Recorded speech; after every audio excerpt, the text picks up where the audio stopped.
This is Tyrese Haliburton, and you're listening to Setting the Pace.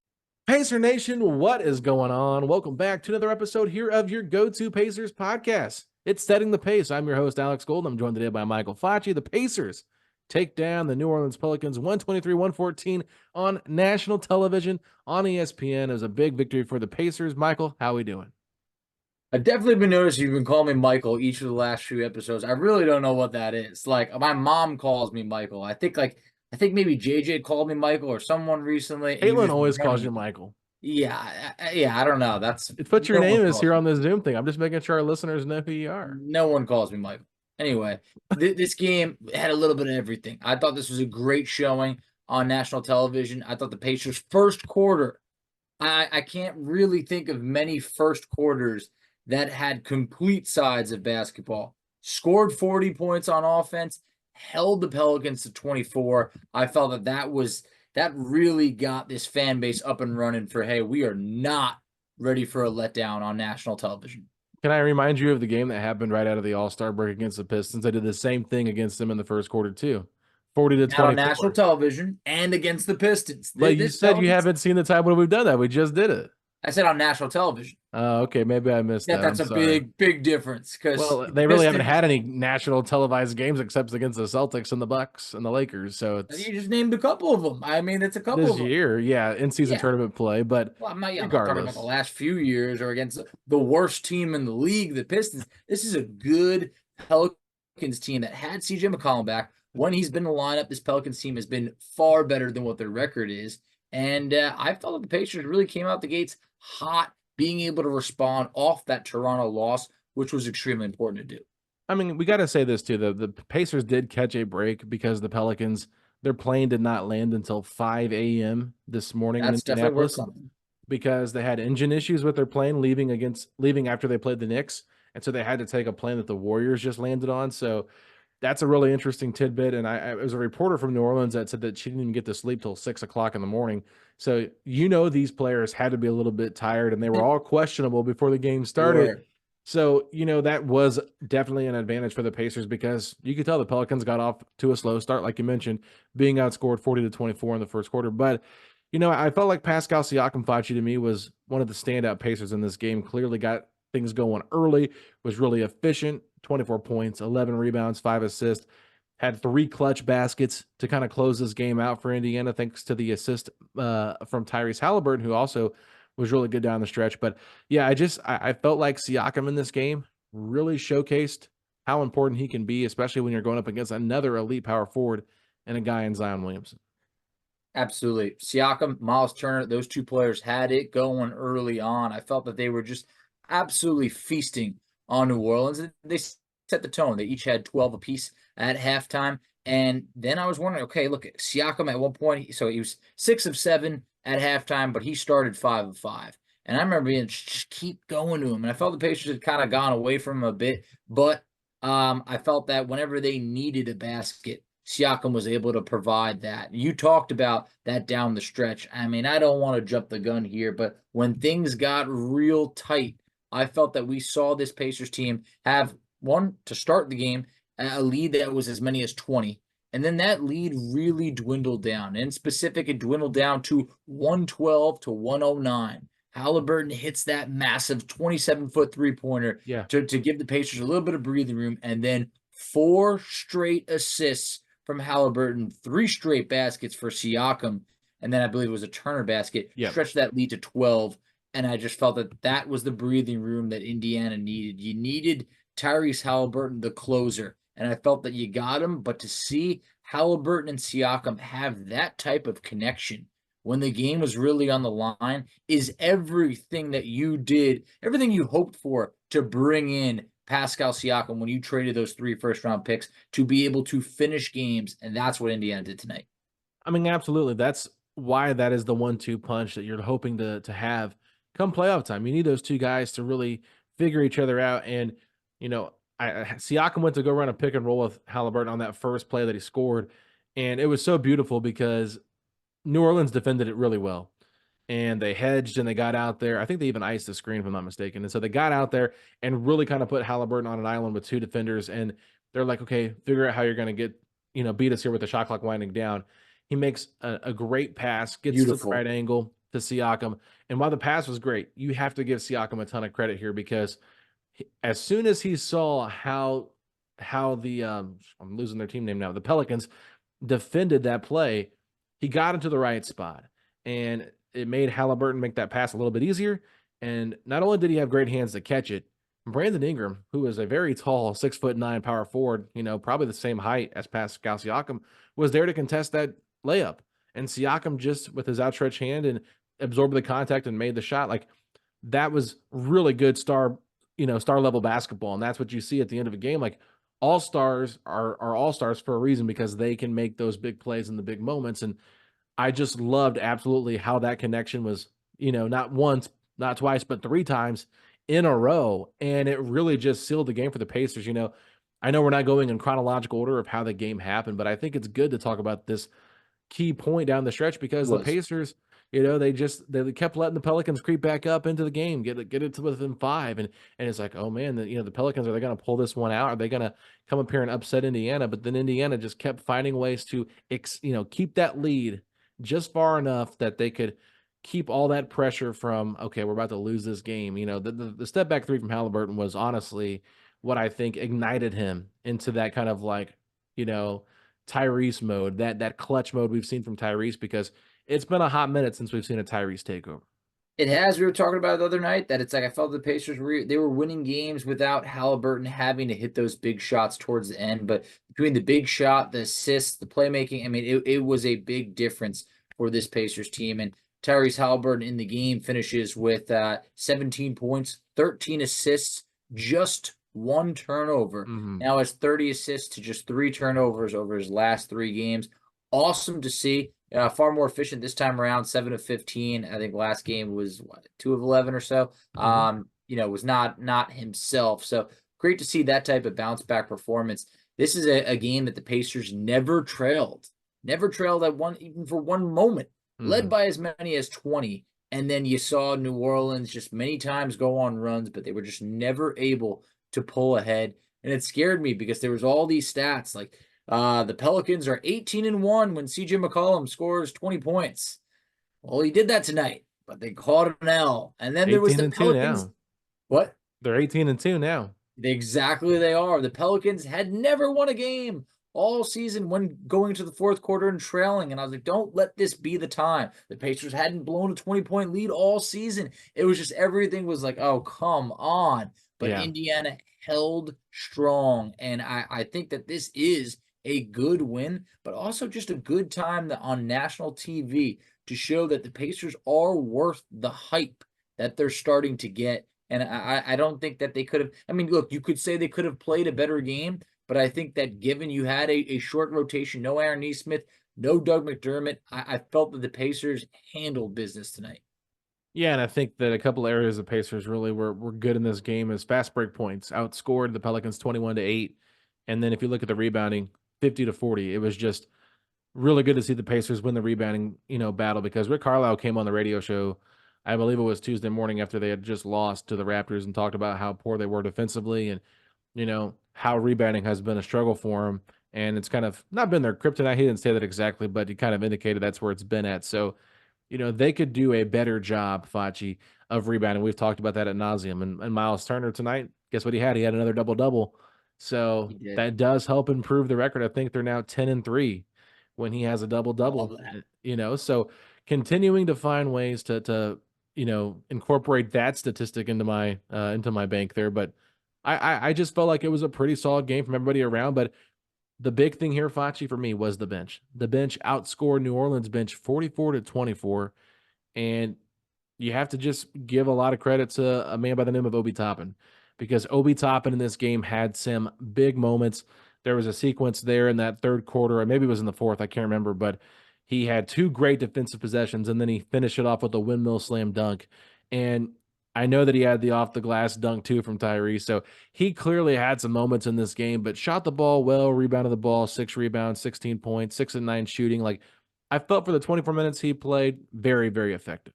Very effective. A highlight reel tonight, but just more than just the dunks, like you mentioned. I also thought it was redemption being able to get that fast break windmill dunk that he could not get against the Knicks. That when that happened, everyone was like, "What are you doing?" But tonight he nailed it. So I think that was awesome.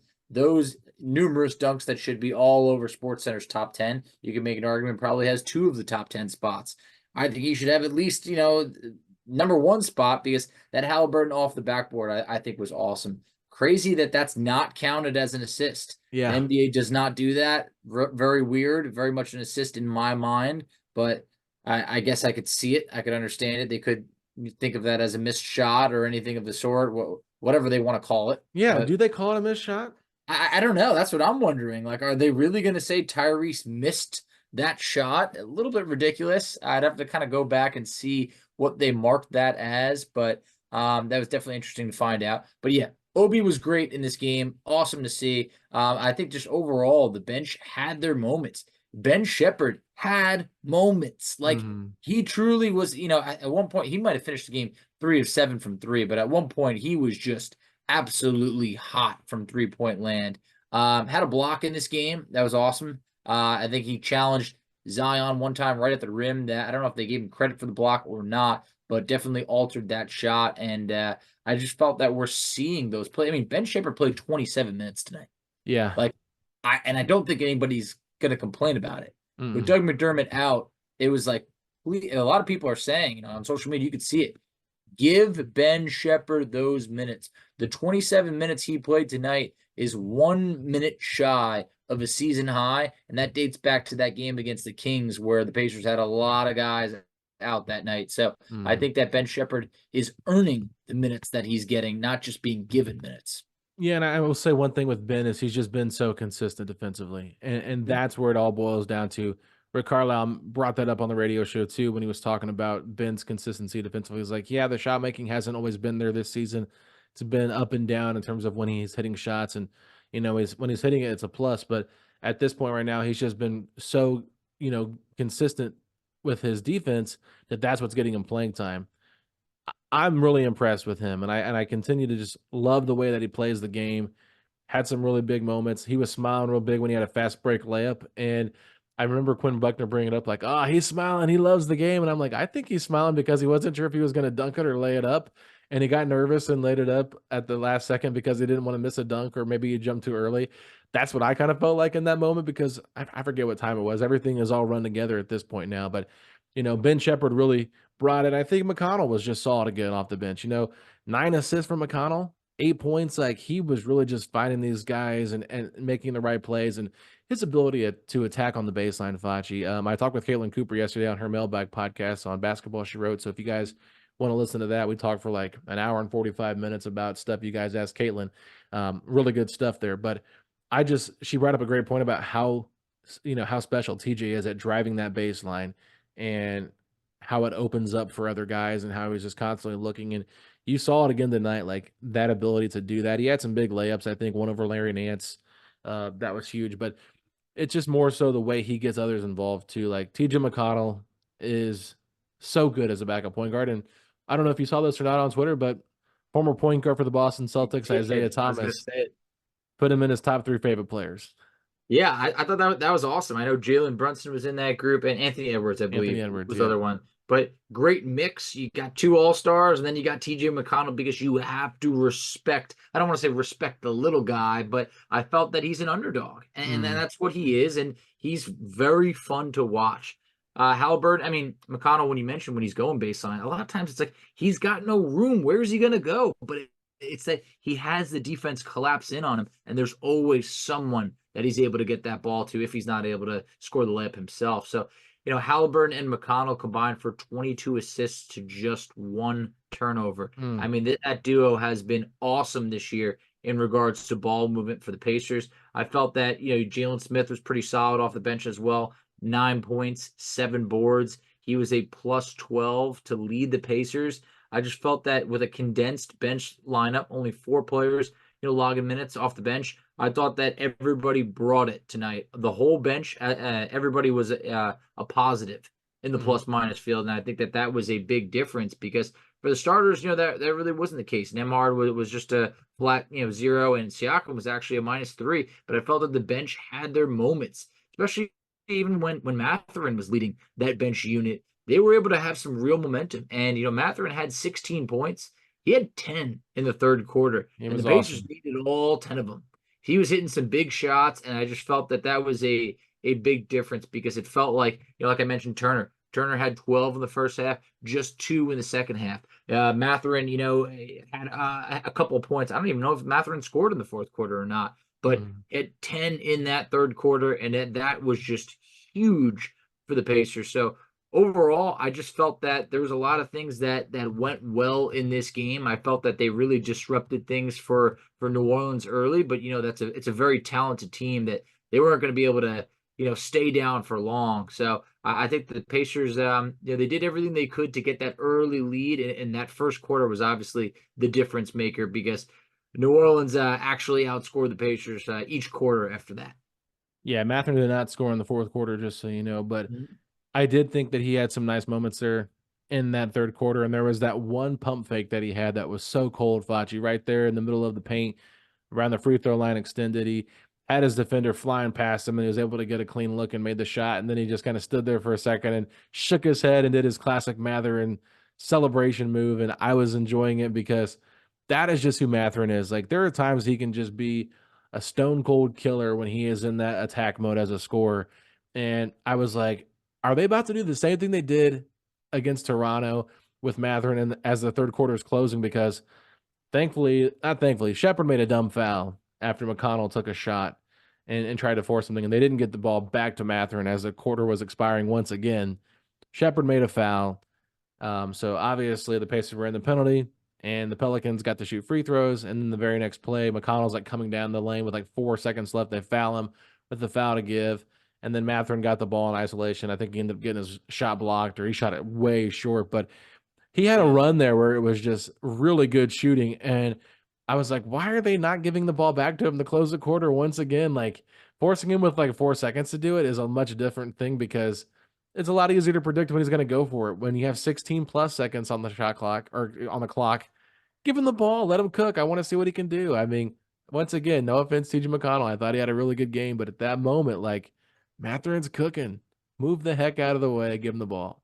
No, he is, and I think that that third quarter kind of makes up for a rough shooting night for Mathurin. Overall, was just 6 of 17, but when the Pacers needed baskets, he was able to get them for Indiana, and I think that it kind of showed this team kind of took their turns, whether it was Siakam and Turner early on, or Mathurin in the third, or Siakam down the stretch. I think that was obviously huge. Obi's fast break dunks and everything like that was just everything the Pacers needed. You already talked about how good they were on the glass. I mean, think about it. Siakam leads the team with 11 boards. You had Turner with 10. I mean, how often do the Pacers really have numerous players in double-digit rebounds? That's something you don't see often. Then off the bench with Obi with 6 boards, Jalen with 7. It's just like it's that collective effort that you need to see night in and night out on the glass to be able to make a difference.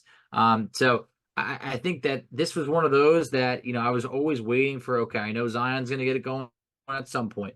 Brandon Ingram, a score that could heat up at any point. CJ McCollum started getting it going at times, but I just felt that New Orleans was never able to get enough stops. The Pacers got their stops early on, and they were able to do everything they could to hold on. But this was a good reminder of just how special Tyrese Haliburton is, because it felt like the 17 points, yeah, it's a little bit quiet, but just we already talked about it, but those passes that he was able to make down the stretch, some of those passes other point guards in the league or they just simply can't make, or very few could make the passes that Haliburton's able to do. And I just felt that this win quickly just wiped off that Toronto, loss just off the books and allowed us to be able to move on. At least that's how I felt.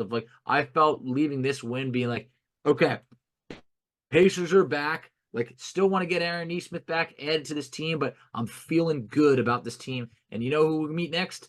New Orleans. So it ain't good. I imagine they'll respond. They'll be well rested again. But I also do feel that the Pacers have done a good job making those adjustments, playing that team 2 games in a row. Yeah, no, I mean, and it's really interesting too because I was our friend David Grubb put this out, Facci. I don't know if you saw this or not. He said Friday night might require a sage burn at the Smoothie King Center before the game. The Pelicans have lost 6 of their last 7 on Friday nights, with the only win coming against the San Antonio Spurs.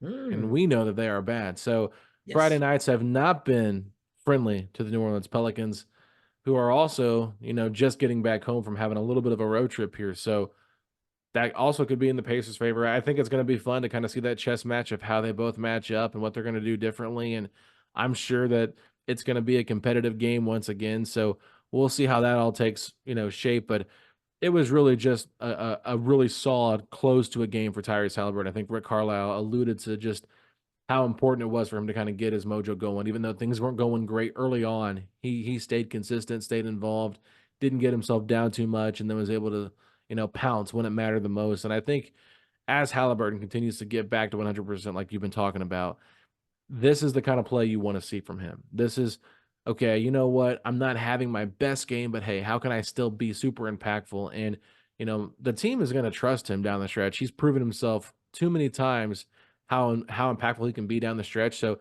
to just lose your confidence in him just because he's been going through a rough couple of weeks or whatever, no, that's just not fair to the leader that he's proven to be already this season. So, the Pacers finished his homestand Facci 3-1 with a loss to Toronto that they could have won that game had things just been a little bit different for him. So, you know, I feel like the loss in Toronto, yeah, it stung in the moment, but at the end of the day, like you just gotta move on, like you mentioned, and get the wins back somewhere on the schedule against some of these upper echelon teams in the NBA because the Pelicans have done a really good job of getting themselves in the thick of the playoff race out in the West.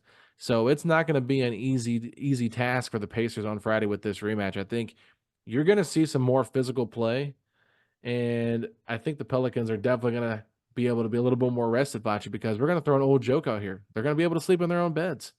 I almost broke it out myself because I You know how should have. much you love it, but it's true, and that definitely did make a big difference. Is we talked about before when the Pacers lost to Toronto, it's like, well, they were on a back-to-back. They looked a little tired. I'm sure New Orleans was exhausted.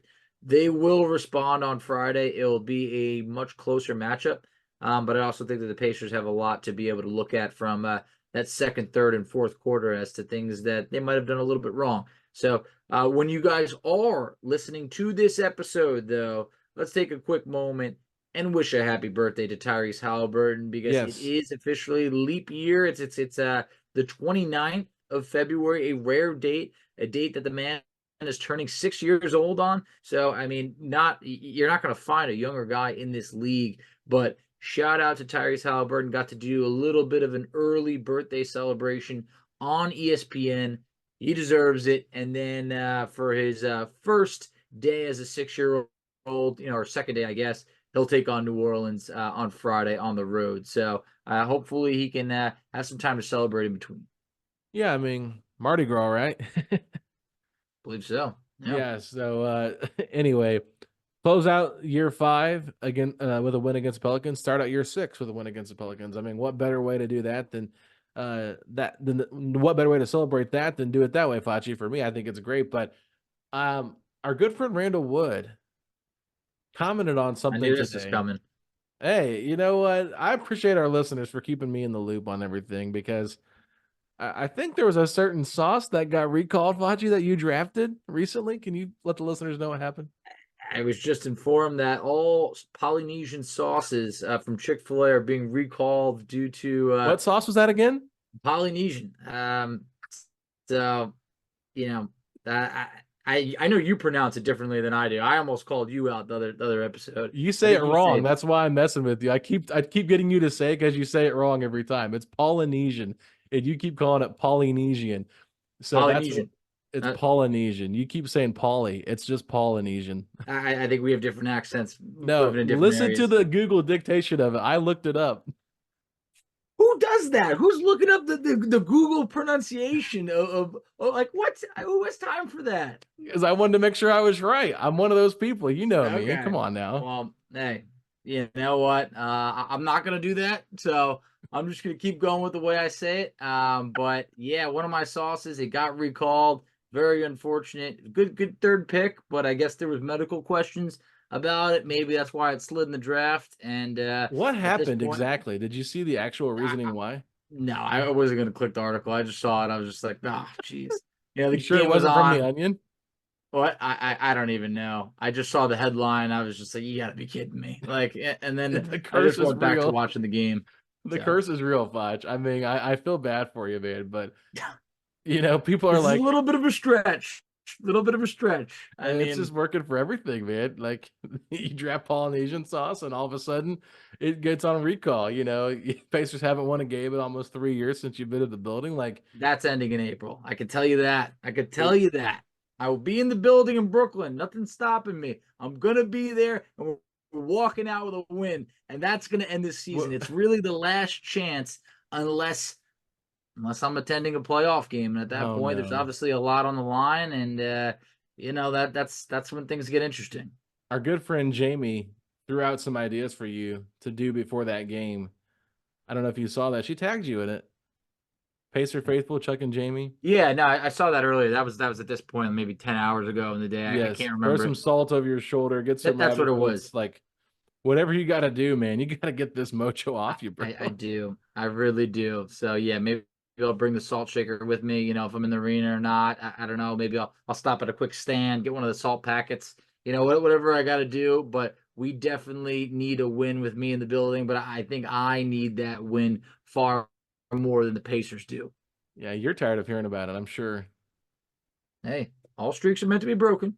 It Yes. will end. I will have my day, and I do believe it will be in April, coming up soon. I will say that I always get these little shticks that I do with you, or I give you a hard time about something. I think that we've calmed down on the Wizards fan side of things, messing with you about that. Yeah, man. But now it's Oh, just the jeez. curse and Polynesian sauce. Well, you know what? One thing's got to go. I can't do anything about the sauce. I'm not gonna get involved in that. But this streak, this I do feel. I'm not gonna say I feel that I have any control over, because I don't. But I do know that the Brooklyn Nets will not have much to play for in April at the very end of the season, and I think that could work in my favor. Even though technically, when I'm thinking about it right now, they don't own their picks. I was just So about to ask you, do they even yeah. own their So you picks? know what? That doesn't help my case, but I'll try and sell myself on the Brooklyn Nets. Will likely be resting some players by then, I would imagine. Do the Pacers play the Pistons again this season? I I think don't they know have if they one more do. game on the road. I think we've Yeah, only maybe. played the Pistons once this year on the road. Yeah, We're gonna maybe. travel to Detroit. I have no plans to travel to Detroit. So, The Motor City? you can call it whatever nicknames you That's what want to they call call it. it. I'm just asking. I You don't want to I go to no, I Motor understand. City? I understand it's called the Motor City. It doesn't mean anything to me. I'm not going over to Detroit, for a game. It's quite the trip to see the worst team in the league. Not that great. I got my little triangle, like JJ mentioned, where I'll hit Brooklyn, Madison Square Garden, DC, and then kind of make my way back. Last year I was fortunate enough to hit Indiana. That was great to be able Yeah. to go to 4 different arenas, see 4 losses. That was very unfortunate, but this year it comes to an end. It comes to an end in April. I'm putting my foot down. I'm walking out of there, walking out of Brooklyn with a win. I love it. I'm just a little disappointed though that you have not been to Indianapolis for a game this year. Yeah, it's definitely unfortunate. Having a baby definitely put a little I'm sure. little spin on it. Harder to travel this year, but I definitely I want it in the back of my head. I have molded over for a while of like the Pacers can definitely lock into the playoffs. That is definitely something that I am interested in. So, hopefully it works out that way. I mean, to be able to see the Pacers back in the playoffs is awesome. I haven't been to a Pacers playoff game, I would say, since about 2013, I believe it was. So, yep, I was fortunate to see back-to-back series, 2012, 2013, Knicks and the Wizards series. So that was good. Both wins, both wins. So for anybody listening, playoff Pacers curse might be different. 2-0 with me in the building in Indiana for playoff games. How about that? So the playoff curse is where we need Facci at the games, but yes, the regular season's where we don't want you at the games. I agree. I agree. I mean, of course, we are talking about it's been about a decade, but at the same point, that magic's still real. And if I'm back in the building, I'm thinking a win is in the cards. I appreciate your confidence, Facci. That's always one thing that I have enjoyed about the curse. It's just every single time there's an opportunity, you go out there on a limb and say, "I'm breaking this curse this time." Oh And, yeah. Oh yeah. How many times have you had to eat your own words? Too many to A count? lot lately. It's been aggressive. It's been aggressive. I mean, people have really, they've been coming for me, but I respect it because you know what, guys, I ain't gonna stop coming. I'm gonna keep walking through those doors, those gates. I'm gonna take my seat in that arena, and I will be ready for a win, no matter who we're playing. All right. I mean, I just don't know why they can't win when I'm there, but they will. That I believe in. Let's hope the Pacers come in as aggressive as you plan on coming in, and they come in as ready to win that game as you're coming in to root them on to a victory. But there's a lot of games left to play. They're going to hit this road trip here, Facci, coming up. 3-game West Coast road trip, more like Southwest road trip. They got the Pelicans, the Spurs, and the Mavericks before they're back home to play Minnesota. So, not a tough stretch, but not an easy stretch either. Like Yeah. Minnesota and Dallas are really good teams. Pelicans are a good team. Only team that's not been great is San Antonio. So that looks like on paper, it should be a win, but you can never count out Victor Wembanyama and this Pacers team against those really type of can't. teams. So, I think it'll be interesting. No back-to-back, so that's a good sign. Helps. And they'll have a couple days. They'll have days in there to rest and figure things out. But I'm kind of curious to see how this team does on this trip, because if they can go 2-1, I think that's best. Honestly, best case scenario is 3-0. But Of if they can go course. 2-1, that's pretty impressive too. It is. I think 2-1 would be great, but you got to remember, it's just like Dallas just played us. We beat Dallas. I thought that was a really good one. I do think that we're going to get a better version of Dallas than what we saw last time, and I do also think that we're going to get a better version of the Pelicans. Yeah. So, I mean, you don't want to go 1-2. You really don't, and I think that there's just no scenario where the Pacers can overlook San Antonio, because Pacers are kind of doing a little bit of a, Pokemon collect them all. They've almost lost to all of the worst teams in the league, so you don't want to add San Antonio to that list. Obviously, Detroit is one that you can't do that. But for now, you want the Pacers to be able to handle some business, because over the next few games, I mean, they do come home against Minnesota, but then you have 2 more on the road. So for the Pacers now, you have 5 of the next 6 on the road. Things will not be easy. Yeah, and then when you get off that part of the road trip, I think you return to play the Bulls on the second night of a back-to-back at home. So that's also not fun. And the the Bulls, they just beat the Cavaliers on Wednesday night. So They did double overtime, I believe. I mean, I think that for the Bulls, they're a weird team. They just can't really put it all together, but you don't want to overlook them either. Yeah. So I don't think there's many easy games on the schedule for Indiana. There's teams that they're better than, but we've obviously seen how that goes. So you just got to be able to get up for each game, each and every night, not overlook anybody, because at this point, Alex, I mean, these wins are very valuable. A couple games ago, the Pacers were looking at the 5th seed. Then all of a sudden, Yeah. they found themselves in the 8th spot. It's just anything could happen within one loss.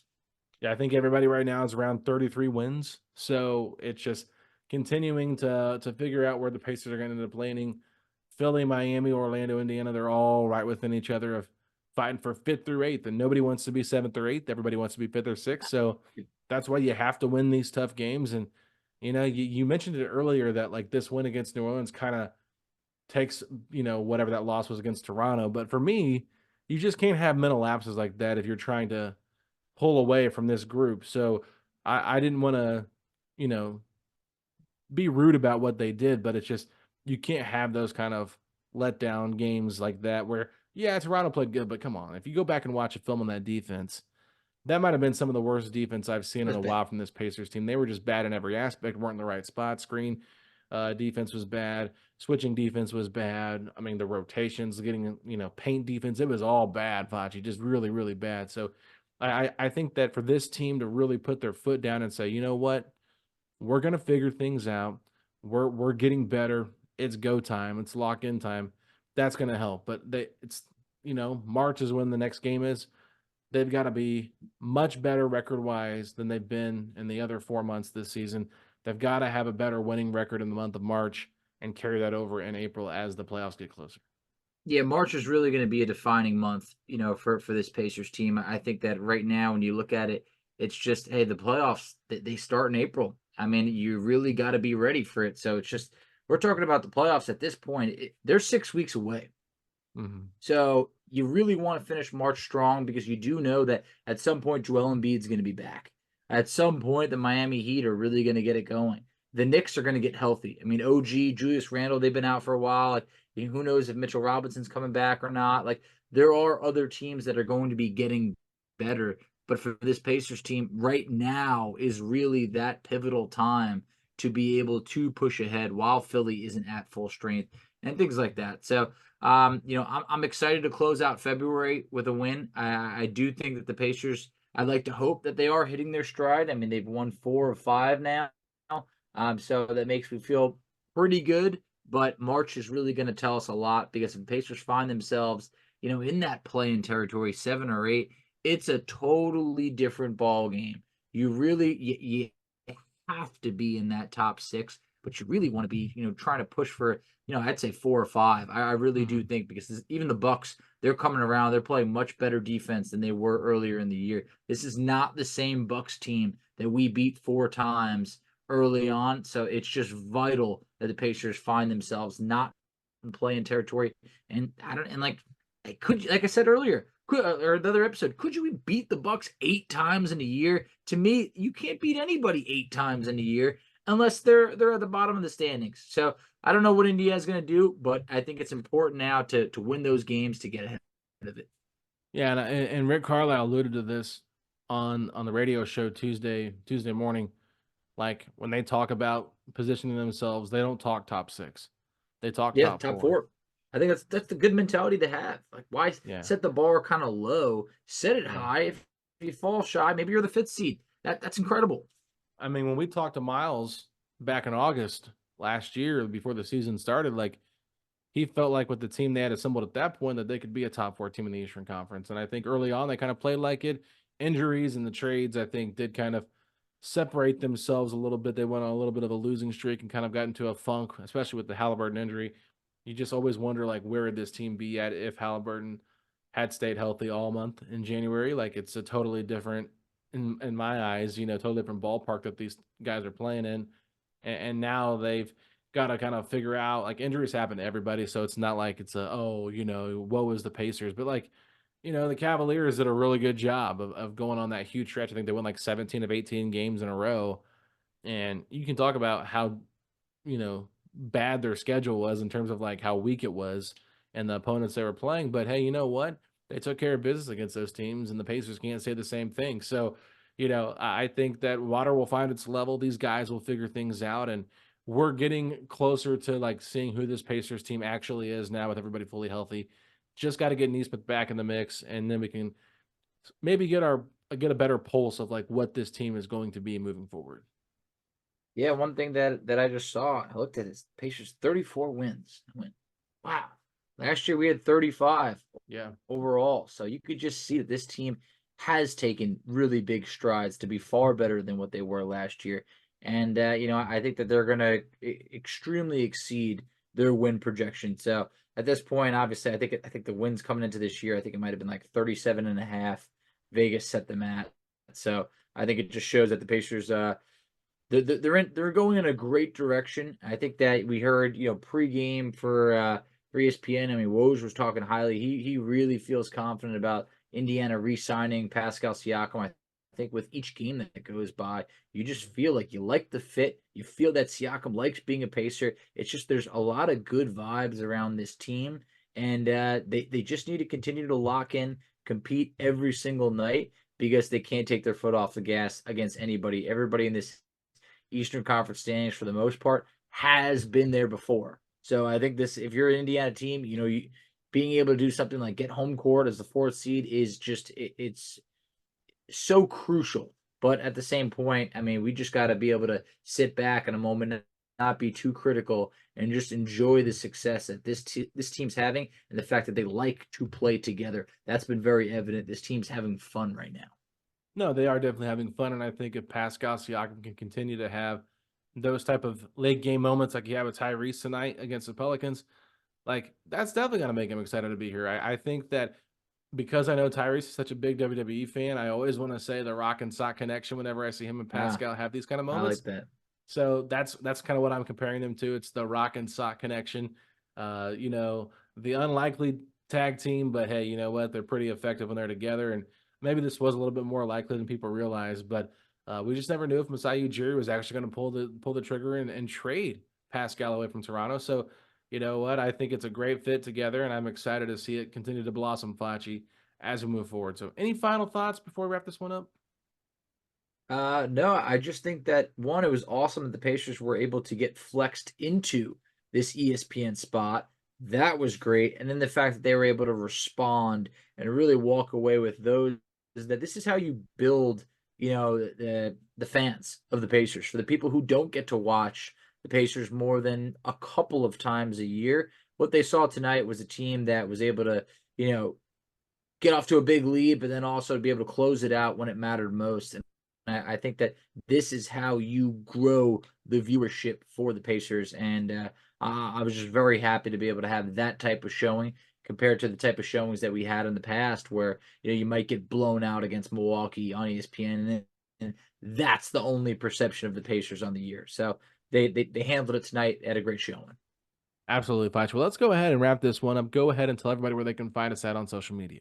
Absolutely. So you can find us on Twitter at PacersPod, STP. You can find Alex on Twitter at AlexGoldenNBA. I can be found on Twitter at _FACCI. You can find us on Instagram at PacersPod, STP. You can find us on Facebook at Setting the Pace. You can find us on TikTok at Setting the Pace. And Alex, tell them where they can check us out on YouTube. Well, ladies and gentlemen, go to youtube.com/Setting the Pace, a Pacers podcast, where you can find all of our video content.